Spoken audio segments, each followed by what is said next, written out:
calme pour les uns, gage de stabilité monétaire pour les autres.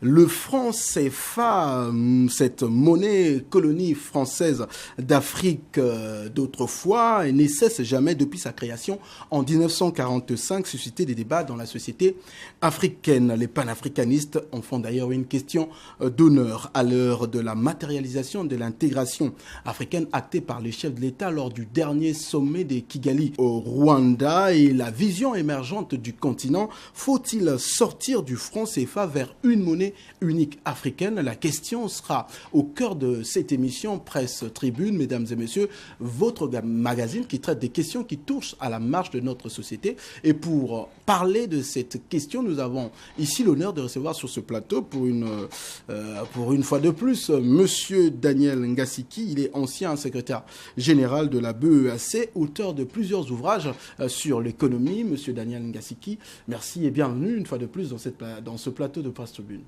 Merci, bonjour. Alors nous avons également Monsieur Wilfried Kivuvu, il est économiste et président de la Conscience Libre. Monsieur Kivuvu, merci et bienvenue. C'est moi qui vous remercie.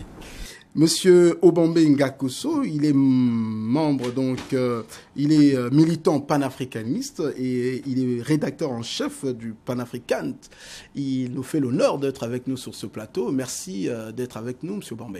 Bonsoir et mes salutations à toutes les téléspectatrices et à tous les téléspectateurs. Voilà, lui il s'appelle donc Alphonse Ndongo, il est journaliste et il est également qui traite des questions économiques. Il nous fait l'honneur et c'est toujours un plaisir de le recevoir dans cette émission. Monsieur Alphonse Ndongo, merci et bienvenue. Merci Sergio. Mesdames et messieurs, vous l'avez compris, c'est donc votre magazine Presse Tribune pour ce nouveau numéro. C'est donc parti, on se retrouve tout de suite.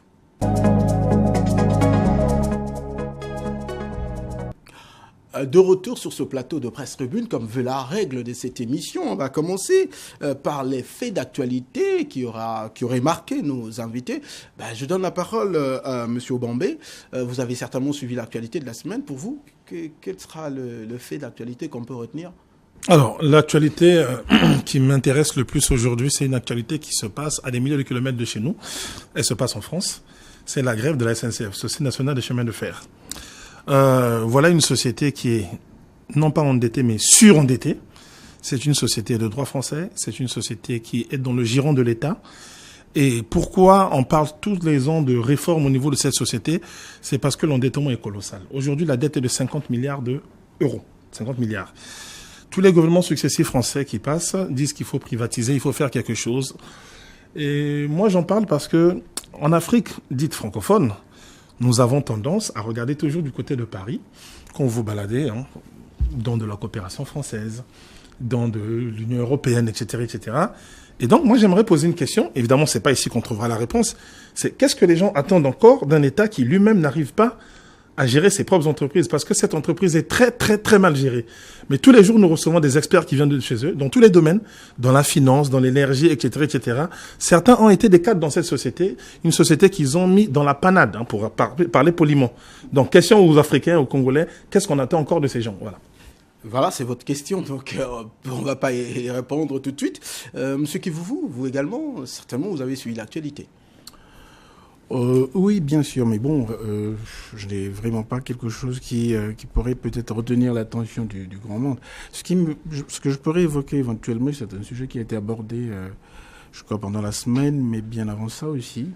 C'est la découverte, je ne sais pas si c'est vraiment une découverte, mais la découverte de ce qu'on appelle les tourbières, qui se trouveraient pour une large part en RDC, en République démocratique du Congo, et avec évidemment une extension sur le Congo-Brazzaville, le Cameroun, etc. Mais ce qui est sûr, c'est que le tiers environ des tourbières disponibles qui auraient été déjà mises en évidence dans le monde se trouveraient en RDC.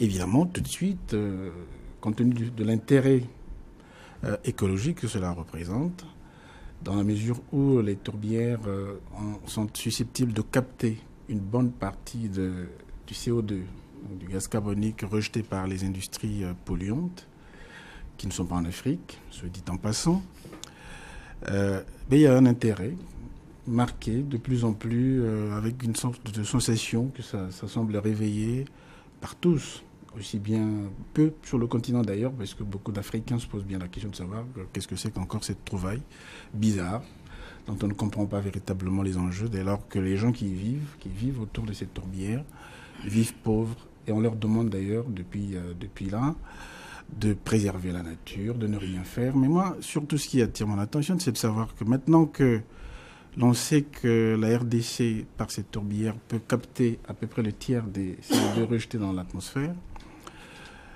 elle fait l'actualité. Elle a fait l'actualité, disons presque à la une, un dossier spécial sur la première chaîne de télévision française. À quelques kilomètres de là, puisque se trouve du côté de l'Équateur, de l'autre bout de la RDC, on compte encore des centaines, des milliers de morts, des morts inutiles, des morts par le fait que les mêmes puissances occidentales, les sociétés, etc., pour des besoins d'industrie, de rentabilité, etc., vont exploiter des mines de cobalt, etc. Et pour ça, d'ailleurs, on pense ça peut coûter 4 millions de morts, voire plus. Et maintenant, avec cette tourbière, j'aimerais bien comprendre si ça s'arrêterait là, de constater qu'il y a des tourbières qu'il faille protéger, et peut-être que demain, de nouveaux drames vont pouvoir s'ouvrir dans cette raison. D'accord. Merci beaucoup, Alphonse Dongo.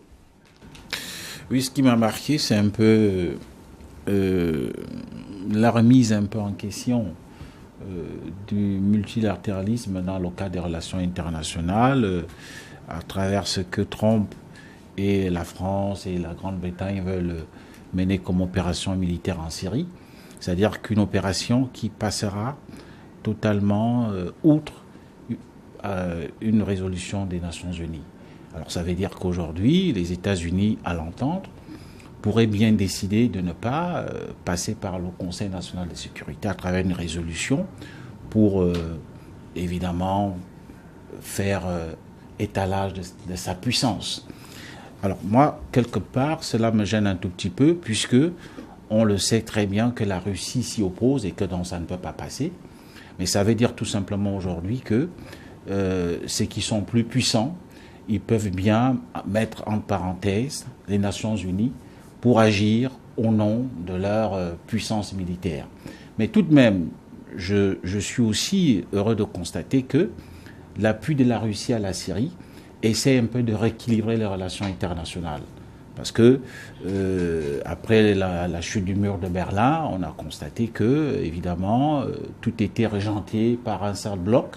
Mais si la Russie peut éventuellement jouer ce rôle aujourd'hui, et pourquoi pas avec l'appui de Pyongyang demain, je l'espère, peut-être qu'on n'aura plus les cas comme ce qu'on a connu en Libye avec l'assassinat de Kadhafi. Et pourquoi pas, pour faire plaisir à certaines personnes ou pour susciter, pourquoi pas, la colère des autres, ce qui s'est passé en Côte d'Ivoire avec un président qui est enlevé comme ça par les forces françaises.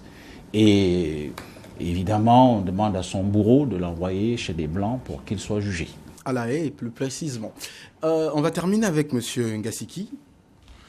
Bien, je serais tenté de prendre comme thème de la semaine la présence du Fonds monétaire international qui est arrivé au Congo, qui a repris langue avec le gouvernement congolais pour essayer de voir ensemble qu'est-ce qu'il faudra mettre comme politique économique pour aider le Congo à peut-être aller un peu plus de l'avant et autres. De même que actuellement il y a une réunion des ministres de la zone franc à Brazzaville.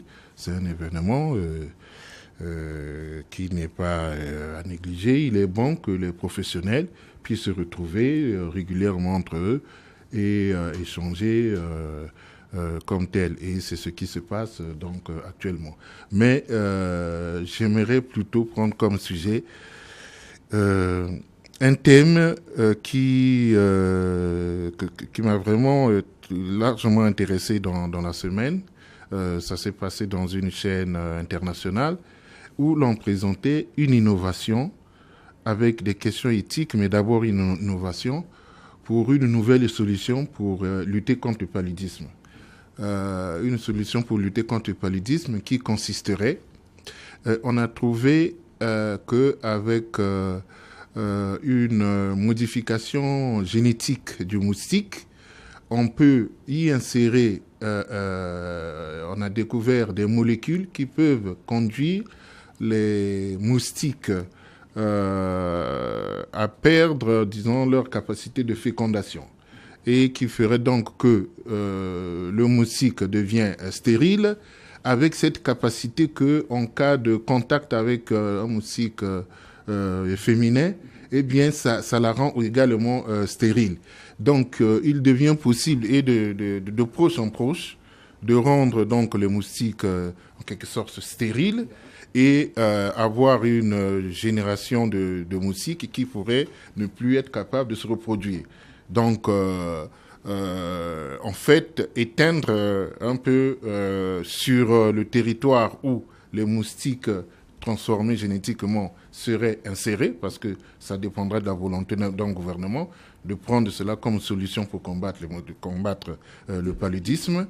Voilà. Et il y a là-dedans aussi une question éthique, tout simplement, puisque de savoir si véritablement l'homme a le droit d'éliminer l'espèce moustique. L'espèce moustique. Voilà. Voilà. Donc, c'est un peu les questions de ce type-là. C'est donc la grande question. Alors, on va revenir après donc ces faits d'actualité. Mesdames et messieurs, vous êtes bien dans votre émission Presse Tribune, parler de notre sujet du jour. Aujourd'hui, exclusivement, l'émission est consacrée donc à la question du franc CFA. Monsieur Ngasiki vous a rappelé tout à l'heure qu'il y a eu une réunion tenue donc à Brazzaville le vendredi 13 avril.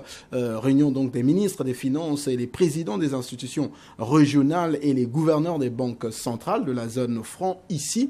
Et voilà pourquoi nous parlons donc du franc CFA. Alors, Monsieur Ngasiki, vous êtes ancien secrétaire général de la BEAC. Vous avez aussi longtemps travaillé à la Banque centrale dans le pays.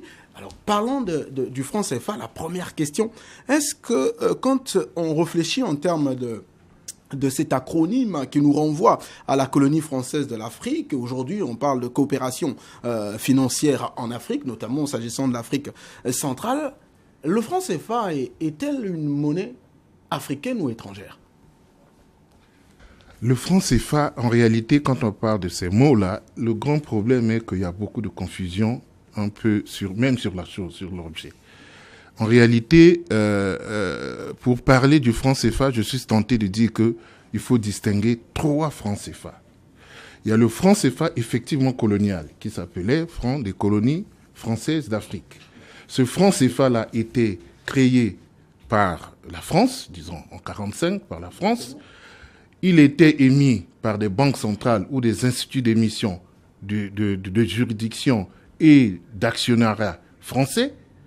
Les dividendes et les revenus monétaires, bon, c'est un peu complexe, et les revenus monétaires, disons les bénéfices et les dividendes revenaient à la France. Ça, c'est le premier franc CFA. Et on continue de croire qu'on est toujours dans ce franc CFA-là. Nous avons, depuis les indépendances, grossièrement, de nouvelles institutions, donc des instituts d'émission, parce qu'une monnaie, en réalité, c'est le produit qui est vendu par une entreprise qui s'appelle Banque centrale. OK? Pour parler simplement, je ne vais pas faire des choses compliquées. Donc, une monnaie, c'est un produit vendu par une entreprise qui s'appelle Banque centrale. Et à qui un État a donné le privilège d'émettre cette monnaie-là sans permettre à quelqu'un de la refuser. Parce que c'est obligatoire. Alors, en 1945, et jusqu'à ce qu'il y ait les indépendances, il y a eu ce franc CFA-là, ce franc CFA colonial, qui a été donc utilisé même chez nous ici. Mais une fois qu'on est passé à l'indépendance, l'acronyme continue de tromper beaucoup de gens. Parce que le franc CFA, après les indépendances, il y en a 2. Il y a un franc CFA pour l'Afrique de l'Ouest, le sigle international XOF, si on doit l'appeler, franc CFA XOS ou franc CFA d'Afrique de l'Ouest, et un franc CFA d'Afrique centrale. Ces francs CFA-là, que ce soit à la BCAO ou autre, la différence c'est quoi? La France a perdu, c'est-à-dire que c'est la banque centrale qui produit cela est nationalisée par les Africains. En ce sens que l'actionnaire, c'est devenu les Africains, okay? Dans le premier capital, franc CFA colonial, 100% du capital revenait à la France. Okay? Dans le franc CFA Afrique centrale et dans le franc CFA Afrique de l'Ouest, La France n'est pas dans le capital. Dans le capital. On va revenir parce qu'on va parler, vous dites deux choses, qu'on va revenir là-dedans. Oui, donc la différence, voilà, je vais chuter par là pour dire que c'est déjà des choses véritablement différentes. Nous avons le capital, la France exclue, les revenus monétaires, la France ne tire rien, les dividendes, les bénéfices, la France ne tire rien. Il y a des confusions sur le fait qu'il y a des dépôts africains au compte de France. On va en parler, on va y revenir. Et voilà. C'est donc un peu, je termine par là, pour dire que nous sommes sur des francs CFA émises par des banques centrales nationalisées. D'accord. Alors, Monsieur Obambe, justement votre réaction à propos, parce que vous êtes qualifié d'anti-franc CFA. Bon, vous savez les qualificatifs. Si je dis aujourd'hui j'ai faim, chacun peut interpréter à sa façon. Obambe n'a pas d'argent pour manger, ou il n'a pas assez d'argent. Chacun interprète. Alors, revenons sur la question. Non, c'est pour vous dire que, bon, quand on dit anti-franc CFA, libre aux gens, effectivement, de penser. J'ai écouté avec beaucoup d'attention le propos de M. Daniel Ngaseki, que je partage en partie. Effectivement, il a existé un franc CFA de décembre 1945, allez, on va dire grosso modo, jusqu'à la période de nos pseudo-indépendances. Mais après, les choses ont changé. Alors, pas forcément, c'est là où je vais prendre le contre-pied de ce qu'il dit. Lorsque la BCAO est mise en place en Afrique de l'Ouest, lorsque la BAC est mise en place chez nous, les textes ne sont pas écrits par les Africains. Les textes fondateurs de ces deux institutions d'émission, je suis d'accord, sont rédigés par les Français. Et pensons toujours à ce que la sagesse nous dit. Ce qui est fait pour nous, sans nous, ne peut pas être pour nous. Ça, c'est les textes fondateurs. Ensuite, lorsqu'on parle des dépôts, il est avéré que nous avons tous un compte qui s'appelle le compte des opérations, qui se trouve au sein du Trésor public français. Non pas à la Banque de France, mais au sein du Trésor public français, où les États africains ont l'obligation de reverser une partie de leurs avoirs. Ce sont les textes, je n'invente rien. J'ai déjà présenté M. Nicolas Gbou. Moi, ce que je vous dis, je le vérifie sur le terrain et dans ses bouquins. C'est peut-être des menteurs, dans ce cas, je mens avec eux. Lui, pour avoir écrit cela, Joseph Tchudang Pouemi, il est mort. Nicolas Gbou, qui est un de ses successeurs, a dit « Je continue le travail et on n'a qu'à nous tuer ». Donc nous avons abattu un certain travail. Nous n'avons jamais entendu une seule autorité française contester ces faits. Le franc CFA est fabriqué à Chamalières, en France. Donc, BAC d'un côté, BCAO de l'autre. Dans chacune de ces banques, il existe ce qu'on appelle le conseil d'administration. Je n'apprends rien aux gens. Il n'y a rien de technique. D'accord. Vous parlez. On va revenir là-dedans. D'accord. Je veux revenir à vous. Je veux revenir à vous. Allez-y pour la méthode, s'il vous plaît. Prenons aussi des points sur point. Parce que quand on balance beaucoup de choses, vous voulez qu'on parle du compte d'opération? Essayons d'en parler. D'accord. On va parler. Parce que on va parler on balance toutes les choses en même temps. Hein, et voilà. C'est pas nous n'avons pas assez de temps, mais ne restons pas dans l'émotion. Dans l'émotion. Ok. Je rappelle qu'on va aller point par point. On va parler de compte d'opération. Nous restons encore dans ce que moi j'appelle la forme. Hein. Là, Monsieur Kivugu, je vous pose la question. Tout à l'heure, on a parlé de la fabrication. Monsieur Ngaseki a affirmé que c'est une monnaie africaine, mais on sait bien que la monnaie est fabriquée en France. Est-ce, selon vous, quand vous voyez qu'une monnaie fabriquée dans un pays étranger peut-elle contribuer au développement du pays qui consomme cette monnaie? Ceci est un fait. Le problème, ce n'est pas le papier. Le papier, c'est rien. On peut toujours commander du papier, des cartes de visite, tout ce que vous voulez. La seule chose, c'est que cette monnaie-là, elle est spécifiée, elle obéit à un certain nombre de normes. Il y a des normes de protection pour éviter la falsification, etc. Ça peut se faire au Cameroun, à Brazzaville, ou au Maroc, partout où vous voulez. Ce n'est pas le problème. Le problème, ce sont les mécanismes. Quel est le dispositif qui a été mis en place, qui régit l'organisation, la gestion et les implications de cette monnaie. Le détail sur le lieu de fabrication du billet ne me paraît pas symboliquement, évidemment. On aurait préféré, si vous voulez mon avis, on aurait préféré que cela se fasse en Afrique, dans un des pays membres de la zone franc. Après, toutes les raisons qu'on peut évoquer de sécurité, etc., ne tiennent pas la route, parce que nous avons été capables dans nos pays de protéger les chefs d'État. Alors, si c'est possible, qu'un chef d'État reste 30 ans, il est possible de protéger l'unité de fabrication. Oui, non, là n'est pas le problème. Je vous le confirme. Donc là n'est pas le problème. Ouais, allez-y. Mais je voudrais donc, par rapport à ça, indiquer que deux courants, en fait, s'affrontent, si vous voulez, font le débat. Et un courant qui se veut dans une démarche de responsabilité, qui considère qu'après les indépendances, il va falloir que l'Afrique assume jusqu'au bout. Assume jusqu'au bout.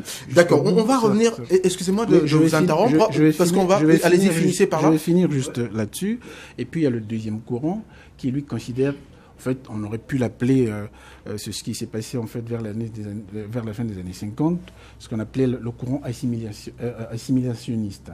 C'est-à-dire qu'il voulait que soit on reste français, ou qu'on ressemble à la France, ou que l'on veuille continuer à travailler avec la France, parce que, évidemment, dans ce courant-là, et peut-être au-delà, certains gens considèrent qu'il n'est pas possible pour l'Afrique, dans son état d'évolution ou de développement actuel, d'évoluer autrement. D'accord. Et merci beaucoup. Je veux poser la question. Vous avez parlé à Monsieur Ndongo. D'ailleurs, il y a un de vos homonymes, le docteur Ndongo Samba, qui est un économiste de la fondation Rosanne Luxembourg, qui a coécrit Sortir de la servitude monétaire. Et Monsieur Ndongo, pensez-vous qu'aujourd'hui, 58 ans après les indépendances, notamment parlons le cas du Congo, l'Afrique doit toujours se maintenir dans la zone franc, selon vous? Est-ce que c'est pas de la servitude, finalement? Une partie de l'Afrique. Bah, voilà, je parle notamment du Congo-Brazzaville. Je pense que, Sergio, la question, le débat sur le franc CFA mérite d'être dépolitisé. Parce que je pense qu'il suscite un réel intérêt, un réel débat, du fait que, ça devient comme un fourre-tout, ça devient aussi, pourquoi pas, un front qu'on ouvre contre la France, justement pour essayer de lui demander de solder les vieux comptes que nous avons avec le passé colonial. Il ne s'agit pas de ça. Il s'agit, je sais qu'il y a deux points de vue tout à fait antagonistes qui s'affrontent sur le franc CFA, mais il est question aujourd'hui de ne pas regarder les choses par rapport au temps, mais c'est de regarder du point de vue des services, de ce que cette monnaie rapporte aux Africains. Si on fait une étude comparative, c'est vrai que quelqu'un me dira, oui, le Nigeria, première puissance de l'Afrique aujourd'hui, a quand même sa propre monnaie. Mais quelqu'un me disait encore, hier, me dit, mais je regarde comment le Ghana, la Tanzanie ici, est-ce qu'il n'y a pas un problème déjà, a priori même, de gouvernance politique qui se pose? Si on est incapable de bien gouverner politiquement nos pays, est-ce que c'est la monnaie que nous pouvons gouverner? Et je pense que l'assistance de la France, en ce qui concerne les États, c'est-à-dire les 14 États et les îles des Comores, c'est-à-dire 15, qui évidemment sont contrôlés par le franc CFA, c'est-à-dire parallèlement donc derrière ça la France. Moi, c'est ce que je regarde, c'est du point de vue de la stabilité que cela procure aujourd'hui. Dans le contexte actuel, est-ce qu'il est question de dire oui, 58 ans, ça suffit? Alors, dans ce cas, sortons de la zone franc CFA, créons notre monnaie, comme disent les Ouest-Africains, ils créent leur monnaie, le Cori. Ce n'est pas là le problème. Moi, mon problème, c'est faire le point et se dire, est-ce qu'il n'y a pas des réformes à apporter à ce qui s'est passé depuis les années 60 et voir comment est-ce qu'aujourd'hui, avec l'arrivée des monnaies des nouveaux pays émergents comme la Chine, avec laquelle nous commerçons beaucoup, qu'est-ce que nous pouvons faire? Merci beaucoup. C'est ça la question. Merci beaucoup. Je vais donner la parole à M. Ngasiki. Vous avez parlé quelque chose qui m'intéresse. Vous parlez de la stabilité. Alors, M. Ngasiki, il y a des anti-francs CFA qui pensent que avoir fait le choix du franc CFA, c'est vouloir faire le choix d'une stabilité extérieure et non intérieure. Parce que le franc CFA n'apporte qu'une stabilité extérieure, alors qu'intérieurement, ça n'apporte pas les solutions comme pensent des économistes. Il y a d'abord des idées divergentes là-dedans. L'économie, c'est d'abord la monnaie. Bien, moi je crois que, en effet, M. Ndongo a dit quelque chose qui est important. Il y a toujours la politique en toute chose. En toute chose, il y a toujours la politique. Mais à certains moments, il faut savoir essayer de dire que si on te nomme comme pilote d'un avion, forcément tu aides le pays, tu dépends des lois du pays et tout, mais le pilotage, quand il y a des difficultés, tu es devant au poste de pilotage, c'est tes connaissances techniques de pilote qui sont mises à l'épreuve. Dans le cas du franc CFA, le problème, c'est que souvent, j'entends, il faut créer notre propre monnaie. Moi, je suis banquier central. Le franc CFA, c'est notre monnaie. Pourquoi on dit toujours, il nous faut créer notre propre monnaie? Le franc CFA appartient à qui? Je venais de le dire. La monnaie, c'est un produit par une banque centrale. Vous êtes les seuls actionnaires. 100% de l'actionnariat vous appartient. 100% des dividendes ou des bénéfices, c'est vous qui allez les recevoir. Maintenant, que si vous avez une compagnie aérienne, le pilote est allemand, peut-être, où est véritablement le problème? On entend souvent dire que, oui, c'est parce qu'il y a des administrateurs français. Vous savez qu'il y a le gouverneur de la Banque centrale d'Angleterre, il n'a pas la nationalité anglaise. C'est pas un Anglais. Le gouverneur de la Banque centrale anglaise, la Banque d'Angleterre, l'une des plus anciennes banques centrales, créée depuis les années 1600 et quelques. Le gouverneur n'a pas la nationalité. Il a seulement un contrat avec l'État britannique. Voilà. Alors, ce que je veux dire, revenons sur la stabilité. Voilà, revenons sur la stabilité. La stabilité, c'est qu'un effet. La stabilité, c'est la façon, c'est l'une des choses attendues comme service quand on a une monnaie. Mais il est d'abord véritablement important que les gens s'approprient la monnaie de leur banque centrale. Mais qu'est-ce que la stabilité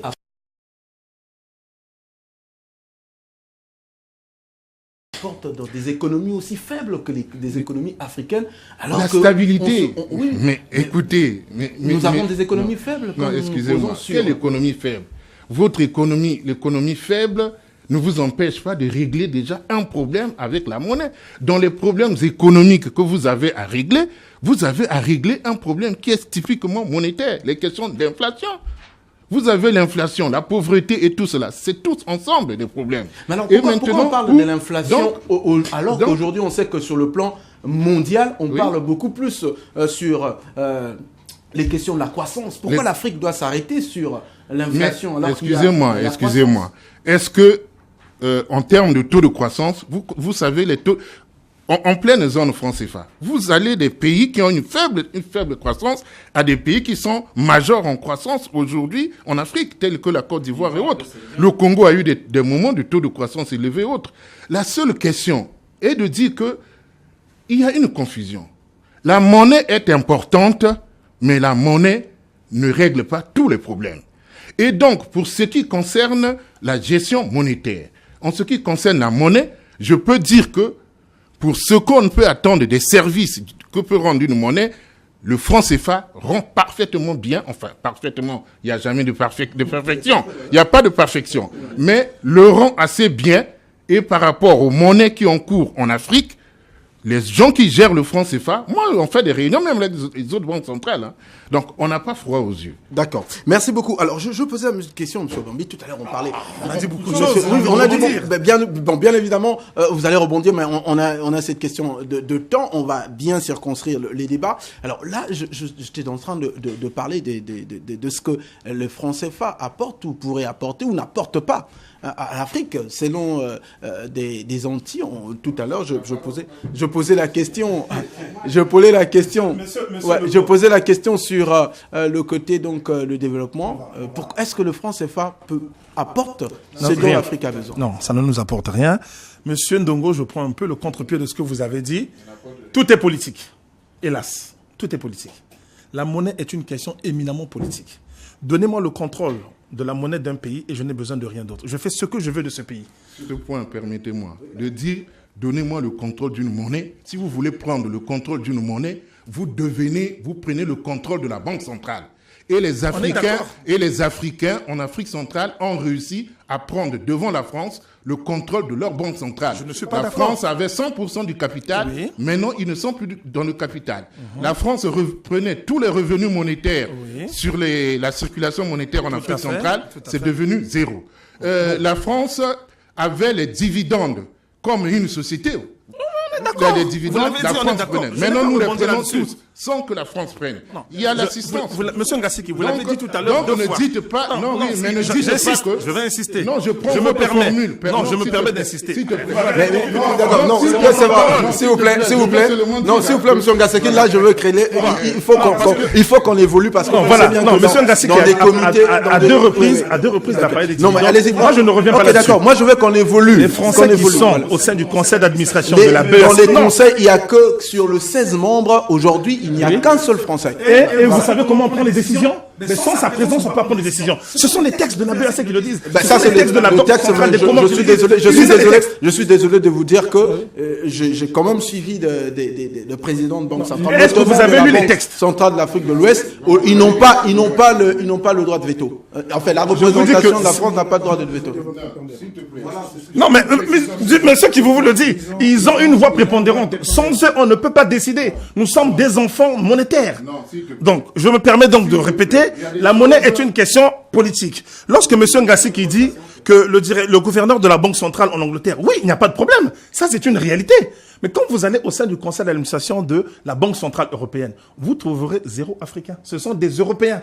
Ils ne sont pas fous, ces gens, pour prendre des Africains pour les mettre au sein du conseil d'administration de la Banque centrale européenne. On ne rigole pas avec ces choses. Il n'y a que nous qui pensons que 60 ans après avoir été soi-disant indépendants, qu'il faut s'asseoir régulièrement avec les mêmes, avec tout, je me permets de revenir là-dessus, avec tout le passif que l'on connaît, être encore ensemble. Il y a un véritable problème de maturité à ce niveau.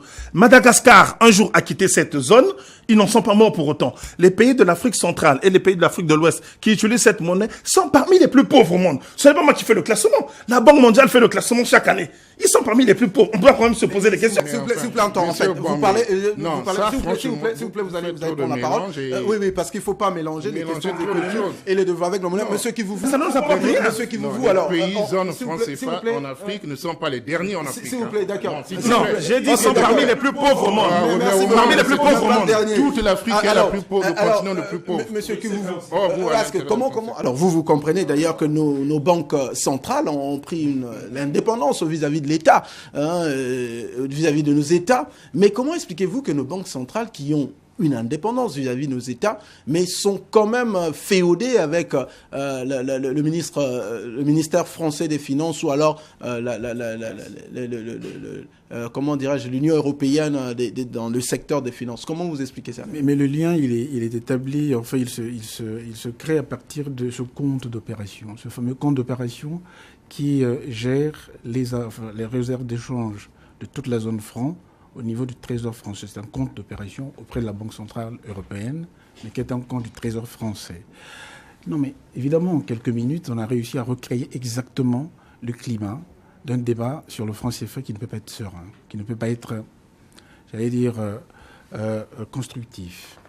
Il est clair, depuis par exemple le sommet de Malabo, je ne sais pas si c'était en 2014, que les chefs d'État africains avaient pris une option pour aller vers un fonds monétaire africain.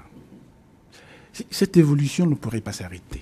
La France va devoir quitter les instances ou les institutions qui gèrent la monnaie. Lorsque vous parlez de l'indépendance de la Banque centrale, c'est plus subtil que ça. Les banques centrales, on sait qu'il y a même un privé peut prendre des participations dans le capital d'une banque centrale. La Banque centrale américaine n'est pas à 100% État.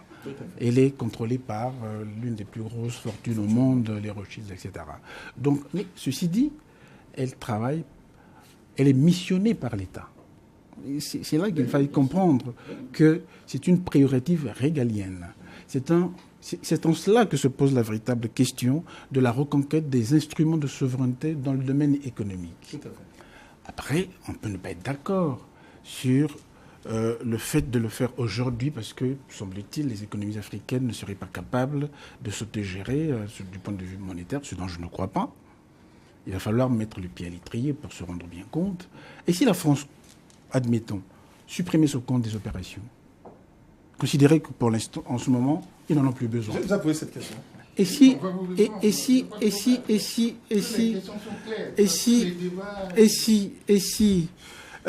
il arrivait que l'Union européenne, pour des tas de raisons, venait à décider, parce que vous savez très bien qu'aujourd'hui, pour dévaluer le franc CFA, ce n'est pas a priori les chefs d'État africains qui doivent le faire. C'est la Commission européenne. Ah non, mon Dieu, s'il vous plaît. Il y a une procédure. Il y a une procédure. Relisez les procédures. Relisez, mais laissez-moi finir. Vous pouvez avoir un point de vue contraire. Peut-être qu'on n'a pas lu de la même manière les textes. C'est pour dire que cette interférence entre la présence, l'intervention occidentale, française d'abord, européenne par la suite, sur la gestion de cette question essentielle qui touche à la souveraineté des États, notamment des pays d'Afrique, de la zone franc, suscite effectivement toute cette passion, etc. Mais ce que je voulais quand même dire, parce que vous avez relevé un aspect sur la stabilité. La stabilité, c'est un des aspects, un des 4 piliers du mécanisme qui régit le franc CFA dans ses relations, donc les relations des pays africains avec la France notamment, sur la fixité de la parité entre l'euro aujourd'hui et le... Mais il y a 3 autres piliers de ce dispositif. L'évaluation que l'on puisse faire aujourd'hui de ce qu'on a tiré de la fixité de la parité entre l'euro, le franc français avant, l'euro aujourd'hui, et le franc CFA, la convertibilité illimitée du franc CFA garantie par la France, la constitution des réserves d'échange, 50% selon les textes en vigueur, 50% lorsque nous vendons 1000, eh bien 500 devraient être constitués dans le compte d'opération du Trésor public français. Après, il y a une autre question d'ailleurs par rapport à ça. Et les 50 autres ne nous viennent pas ici en devise. D'accord. Merci beaucoup. Mais je vais finir. Terminer parce qu'on va... Non, vas-y. Terminer. Il va terminer sur la question de... Donc, le dernier pilier, c'est celui de la libre circulation des capitaux. Et vous vous rendrez compte, si on analyse point par point ces différents aspects, il y a des pour et des contre, mais vous vous rendrez bien compte que, de ce point de vue-là, et si on a le temps, on peut vous faire la démonstration de ce que l'Afrique n'en a pas tiré, enfin l'Afrique, la zone franc, n'a pas tiré véritablement. On va aller dans ce sens. Alors, moi je commence. Oui, vous allez reprendre. Je vais donner un Ndongo. On commence d'ailleurs au bout avant de revenir sur cela. Mais on voit bien aussi que le franc CFA, il y en a 2 zones aujourd'hui. Donc il y en a de l'Afrique de l'Ouest et de l'Afrique centrale. Il y a pas on ne peut pas convertir le franc CFA de l'Afrique de l'Ouest à l'Afrique centrale. Un problème qui est déjà débattu depuis longtemps. Mais pourquoi jusqu'à présent ça n'a jamais été résolu? Bon, c'est une question technique. Il me semble que d'ailleurs au niveau des 2 banques centrales, c'est-à-dire la BEAC et la BCAO, ces approches, il y a des approches qui tendent à trouver solution à cette situation. Ce n'est pas le hic du problème, qui n'est pas pour l'instant conversion de monnaie CFA, monnaie de la communauté économique d'État de l'Afrique de l'Ouest. Moi, le problème de fond, c'est peut-être, comme disait Wilfried tout à l'heure, si on revenait sur la question du fameux compte d'opération, parce qu'il y a un peu d'amalgame aussi. Aujourd'hui, tout le monde sait très bien que c'est grâce à ce compte d'opération qu'on garantit nos réserves d'échange. Aujourd'hui, regardez, avec la crise qui secoue la sous-région, vous savez comment, est-ce que vous vous rendez compte combien de fois beaucoup d'États éprouvent d'énormes difficultés aujourd'hui de couverture? C'est-à-dire, couverture, c'est quoi? Le jargon, M. Ngassiki le connaît. C'est-à-dire, voilà, donc, et je pense que c'est tout simplement parce que l'idée qui est souvent véhiculée par les panafricanistes, je n'ai rien contre vous, c'est que bon, alors c'est la France qui utilise cet argent à ses fins personnelles. Pourquoi est-ce que ça doit rester en France? En fait, ça fait partie d'un mécanisme qui nous permet de garantir nos importations. Aujourd'hui, regardez, moi je ne vais pas faire la publicité de certaines sociétés de transfert d'argent. Il n'est pas facile aujourd'hui de faire des opérations.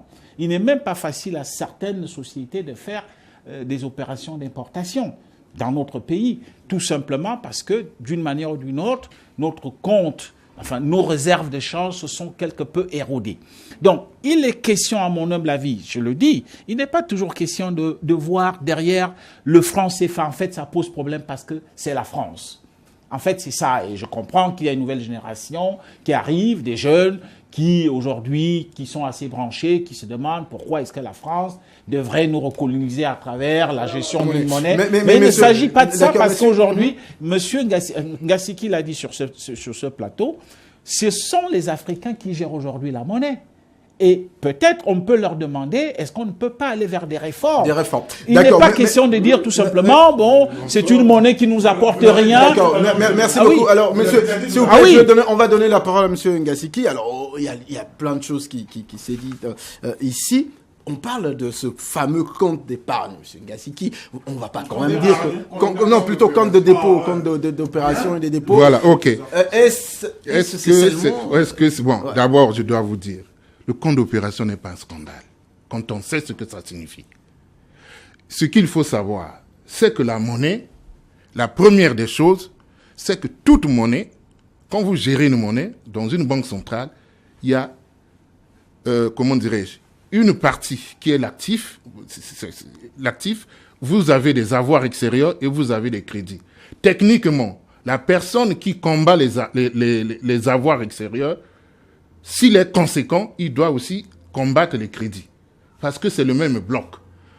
Les crédits et les avoirs extérieurs, c'est ça qui est en contrepartie, vous permet d'avoir des CFA. C'est-à-dire qu'il n'y a pas deux façons d'avoir des CFA.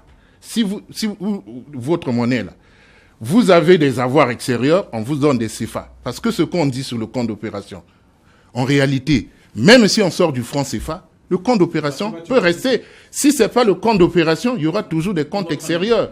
Je veux dire que 100% des avoirs extérieurs sont toujours à l'étranger. Qu'il y ait, que ce soit dans la zone CFA ou pas. Le compte d'opération n'est qu'un de ces comptes-là de correspondants où vous avez de l'argent. Moi, j'avais la signature sur le compte d'opération. Parce que là, c'est aussi l'erreur. Sur le compte d'opération, ce n'est pas la France qui donne des ordres à l'Afrique. C'est nous qui donnons des ordres. Moi, je donnais des ordres. Je peux le dire, c'est la télé. Je donnais des ordres au cadre ou au directeur du Trésor français. Sur mon compte ou sur le compte de la Banque centrale, faites telle opération. Virez cet argent à tel endroit. Comme votre compte à la BCI ou à la BCA. Oui, c'est normal. Donc, je suis le propriétaire du compte. C'est moi qui donne l'ordre. C'est pas la France. OK? Le seul dispositif est que vous avez 1000 comptes. Je vais prendre un exemple. On a plusieurs comptes, parce que c'est la Banque centrale qui peut ouvrir plusieurs comptes. Si on dit 50%, c'est au Trésor français, ça signifie qu'il y a 50% dans d'autres comptes. Pourquoi on ne demande pas ces comptes qui sont notamment aux États-Unis, qu'on fasse rapatrier cet argent ou ainsi de suite? Parce que quand vous entendez quelqu'un dire... Mais pourquoi c'est 50% la France? Oui, pourquoi 50%? Oui. Pourquoi 50%? S'il vous plaît. Non, mais laissez-lui le sujet est là en ce sens que vous faites de ça un problème alors que techniquement, c'est pas un problème. Nous ne faisons pas un problème. Oui, non, mais alors, pourquoi vous... Moi, j'aimerais quand même qu'on fasse comprendre aux téléspectateurs pourquoi c'est 50% à la France. Pourquoi 50% à la France? Il faut savoir d'où nous venons.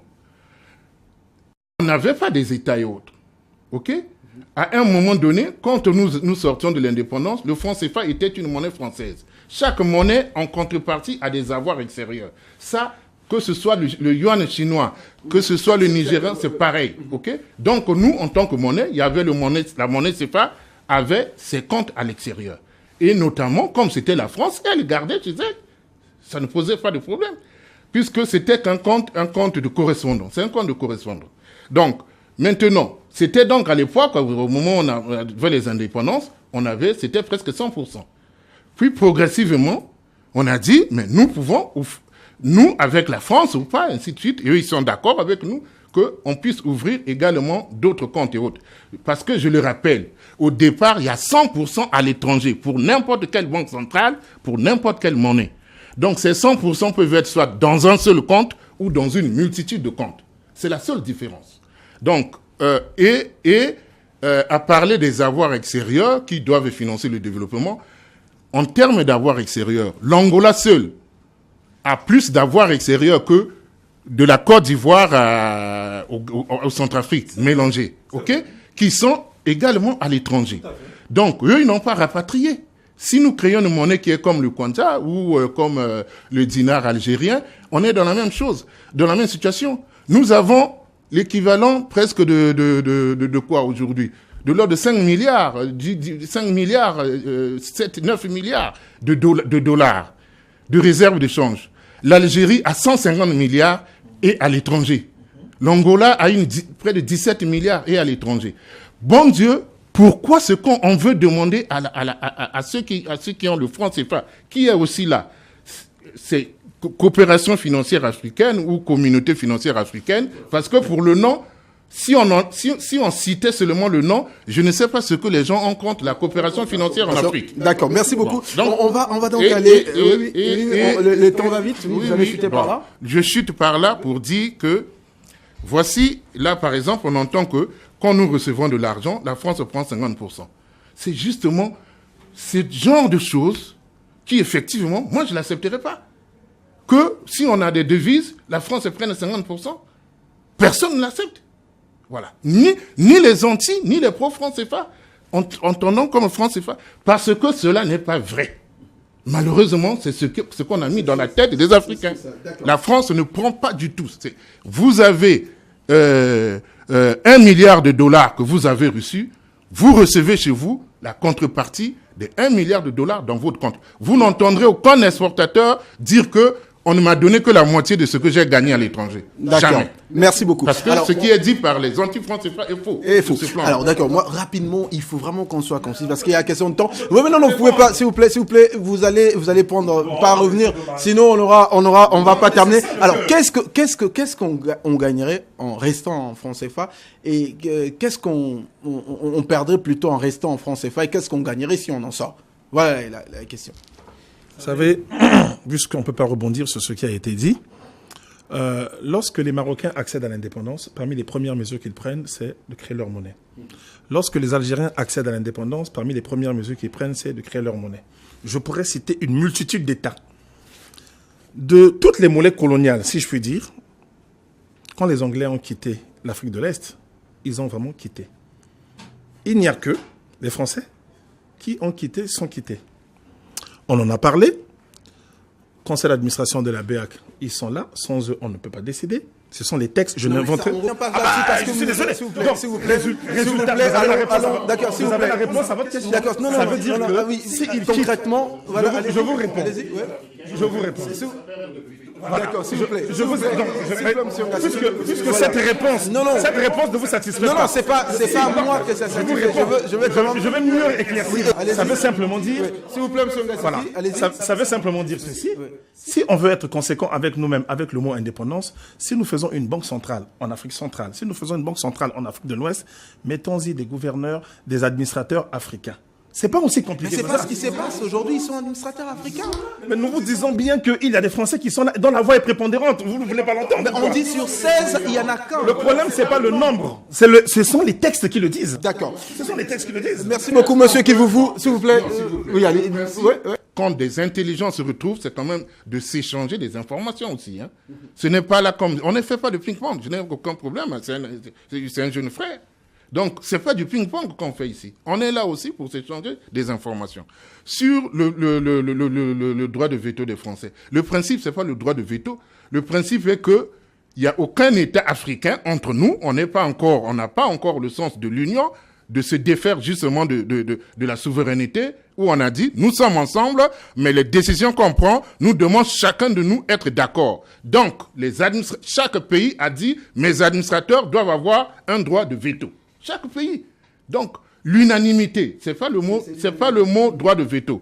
Nous ne prendrons que des décisions où nous sommes unanimes. S'il n'y a pas d'unanimité, nous continuons de discuter. Voilà, c'est ça le principe. D'accord. Alors, monsieur Kivuvu, on va aller dans le même sens, mais moi, j'ajouterais en dehors de ce que je posais comme question, les présidents africains ont décidé à un certain moment d'aller vers. D'ailleurs, là, on parle d'intégration, mais il y a quand même cette volonté aussi d'aller vers une monnaie unique. La CEDEAO également était dans le même sens. Mais pensez-vous qu'on arrivera un jour à avoir une monnaie unique en Afrique et sortir du franc CFA? Non, mais c'est pas simplement que je le pense. Moi, je le souhaite. Je souhaite qu'on y arrive. Je souhaite qu'on y arrive. Mais ceci pour expliquer que on n'irait pas là parce que simplement nous voulions avoir simplement notre propre monnaie. La monnaie n'est pas neutre. C'est ce qu'il faut comprendre. Et si la France insiste à vouloir demeurer là, elle a des intérêts. Il faudra quand même le comprendre. Il faut comprendre que sur la décision, parce que il s'agit de ça. Sur la question de savoir s'il faille un jour ou non développer un contexte, un dispositif qui serait totalement sous le contrôle de nos pays, parce qu'évidemment, l'un des avantages ou l'une des expériences intéressantes, c'est le fait d'intégrative. C'est-à-dire que le fait qu'on ait fait l'expérience de l'intégration et que l'Afrique a besoin, dans une perspective de développement, de garder ces grands ensembles, les renforcer. Et la monnaie peut être aussi un facteur d'intégration et de renforcement de cette coopération économique et commerciale. Donc ça, on le gardera. Je crois qu'il vaut mieux ne pas le faire. Tout le monde s'accorde là-dessus. Mais ce qu'il faut comprendre, c'est qu'il nous faut avoir véritablement une stratégie. Quand je parlais de monnaie qui ne soit pas neutre, c'est-à-dire que lorsqu'un pays réfléchit sur son organisation de développement, qu'elles sont en croissance ou en récession. Il a deux instruments, l'instrument budgétaire et l'instrument monétaire. Sur le plan budgétaire, nous sommes quelque peu, mais suffisamment corsetés par le franc CFA et le Fonds monétaire international à travers les politiques d'ajustement structurel, etc. Puisque la constitution de ces réserves font qu'une partie des ressources qui auraient pu tomber dans les budgets n'y sont pas. Mais ça deuxième chose. Oui, mais je vais finir. Je m'excuse, je n'ai pas à vous interrompre. Je vais finir. Du point de vue de la politique, et puis là, derrière, il y a, parce qu'on n'a pas le temps, il y a toutes les stratégies sur les instruments fiscaux, etc., qui peuvent être mises en œuvre sur la dette, parce que la dette est aussi un moyen de financement du développement, etc. Et puis, il y a l'instrument monétaire. Il y a la politique monétaire. Sur la politique monétaire, il y a le crédit. Il y a le taux de change. Et il y a aussi les open markets, par exemple, lorsque, par exemple, une économie est en difficulté, en récession, ça fait partie des techniques, des possibilités qui sont à la disposition des États pour actionner. Je prends un exemple, par exemple, sur le taux de change, parce qu'évidemment, c'est là le sujet. Mais j'aurais souhaité qu'on parle un peu du crédit, parce que le crédit est aujourd'hui à un niveau extrêmement bas, parce que, vous vous rendez compte, les taux d'intérêt, M. Ngassiki, qui est un expert de la banque, le sait, sont des taux d'intérêt prohibitifs. Il n'est pas possible de produire dans nos pays et être compétitif avec ces taux. Si en plus on a une monnaie qui est surévaluée, parce que, vous savez, il faut 32 000, je crois, rials iraniens pour échanger 1 euro. Il faut simplement 55 francs CFA pour notre monnaie est surévaluée. Donc si vous combinez ces deux facteurs, vous avez un crédit qui ne peut pas fonctionner, personne ne peut prendre le risque d'aller s'endetter avec des économies de plus en plus ouvertes. Vous verrez qu'un poulet fabriqué en Californie coûterait moins cher quand il arrive ici, tout frais compris. Exactement. Donc ceci est un problème qui est lié justement à la politique monétaire.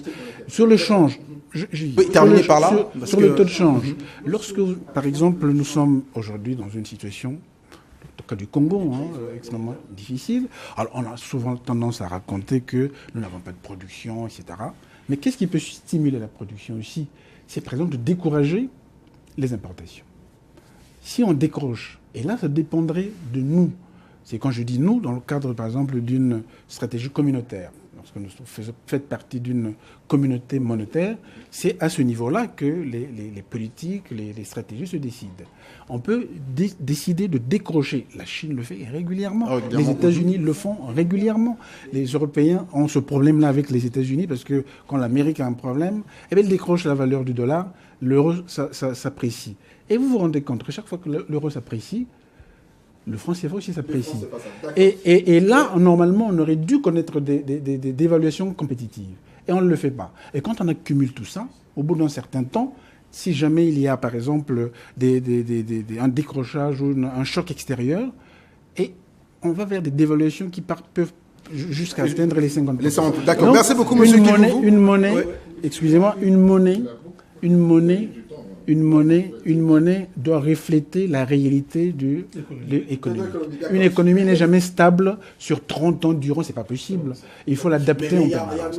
Et là, pour justement dire, je pense que vous comprenez, il y a également des économistes qui pensent que la monnaie n'est que le reflet. Donc, l'économie, l'économie, c'est une, mais bon, pour bien structurer votre économie, il y a beaucoup d'autres choses qui doivent être entrées en évidence. Alors, Monsieur Ndongo, on va vous donner la parole. Justement, vous avez suivi Monsieur Kivuvu. Là, on parle des questions d'Afrique, notamment.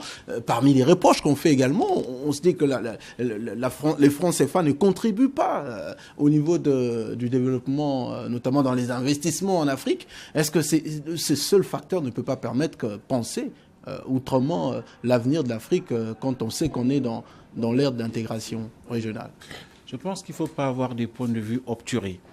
Une chose est vraie, on ne peut pas dire que le franc CFA tel qu'il se présente à nous aujourd'hui est totalement une mauvaise monnaie ou une bonne monnaie. C'est pourquoi je parlais d'entrée de jeu des réformes. C'est-à-dire qu'il faut peut-être adapter certaines choses. Qui vous parle bien, il fait bien de mentionner le fait que... Qu'est-ce que vous souhaiterez?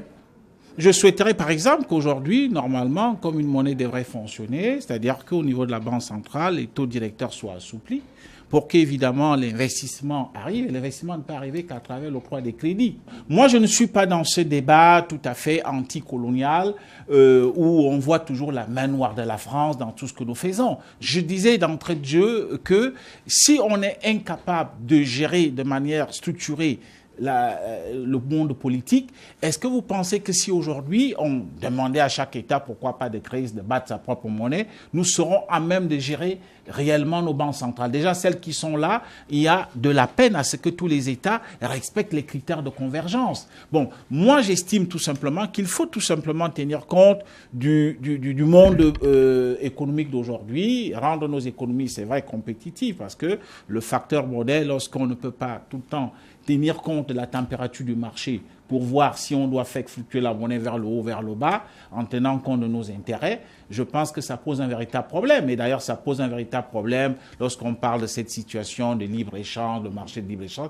Il ne peut pas se faire lorsqu'on n'a pas déjà une monnaie qui, évidemment, tient compte de tous ces aspects pour que nos produits soient compétitifs sur le marché international.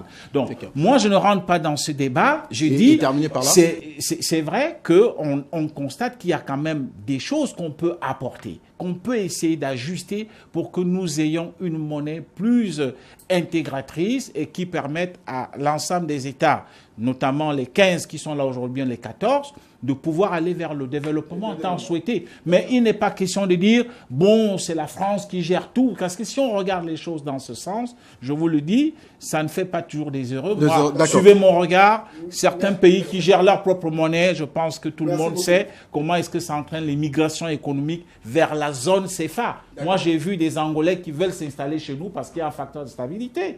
J'ai vu des gens de la RDC vouloir investir dans la zone CFA, d'ailleurs. Je m'en souviens, il y a 3 ans, peut-être que M. Ngassiki va me contredire, je pense qu'il y avait des échanges entre la Banque centrale de la République démocratique du Congo et la Banque centrale, n'est-ce pas, de la BAC, parce que la RDC voulait même, pourquoi pas, entrer dans la CFA. D'accord. Alors, merci beaucoup. On va terminer avec vous, M. Ngassiki. On va parler quand même assez pour que les mamans, les jeunes qui sont là, qui nous écoutent, franc CFA. Alors, qu'est-ce qu'ils vont perdre ou qu'est-ce qu'ils vont gagner en gardant le franc CFA ou en le perdant?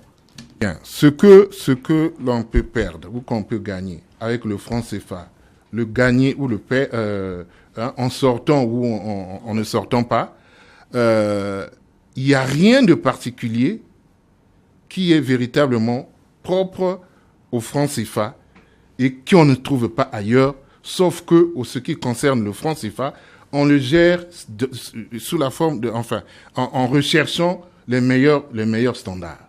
Moi, ce que je veux dire que, quand vous êtes à Kinshasa, parce que la monnaie, on croit que c'est les économistes qui doivent dire ce qui est bon pour la population ou pas.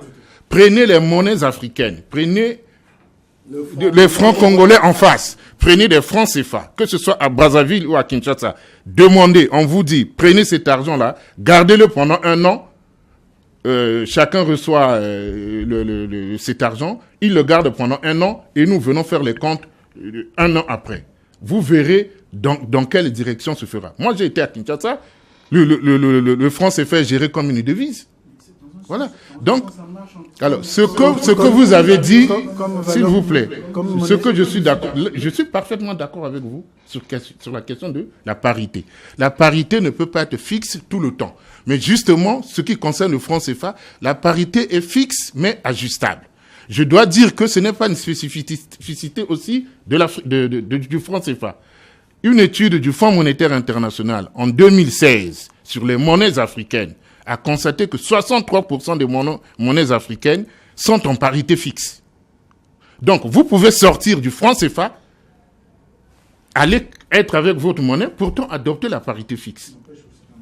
Alors, donc, le problème, c'est celui de la parité qui est ajustable. Cet ajustement pouvant se faire notamment par la dévaluation. On devait pouvoir dévaluer la monnaie si c'est nécessaire. Ça ne pose pas de problème. Mais il y a personne qui s'y oppose. Si ce n'est que il y a un problème en Afrique centrale. Ça, je rappelle, les chefs d'État n'ont pas accordé quand il y avait la Fonds monétaire international qui voulait Voici c'est le type de question que me pose ma grand-mère. Je lui réponds Il y a deux réponses en réalité. La dévaluation est un problème en Afrique centrale parce que de la classe politique aux citoyens moyens, chacun ne raisonne comme consommateur. Si on dévalue, les marchandises importées seront chères. Donc, de la classe politique jusqu'aux citoyens, ils sont contre. Ça, c'est le raisonnement de consommateur. Mais le jour où vous voudrez effectivement accroître votre production, vous aurez besoin d'avoir une monnaie, une parité qui soit... flottante. Pas flottante forcément. C'est une parité qui fasse que votre économie soit compétitive par rapport au prix à l'exportation. C'est un peu ce que vous étiez en train de dire. Donc, si nous voulons vendre à Kinshasa, il y a une parité qui peut faciliter cela ou pas. La marchandise qui coûte 10 000 francs CFA à Brazzaville, si vous voulez la vendre à Kinshasa, si ça coûte déjà moins cher, voilà, il vous faudra avoir une parité. Donc, merci beaucoup. Ça c'est donc, c'est seulement ces deux aspects-là. Dans le franc CFA, il y a tous les ajustements sont possibles.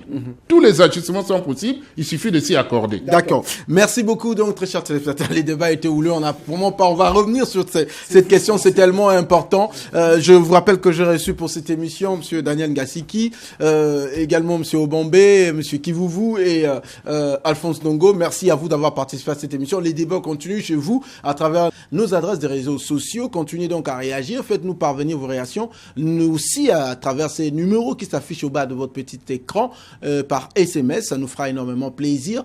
On se retrouve à la fois prochaine. D'ici là, portez-vous bien. À très bientôt.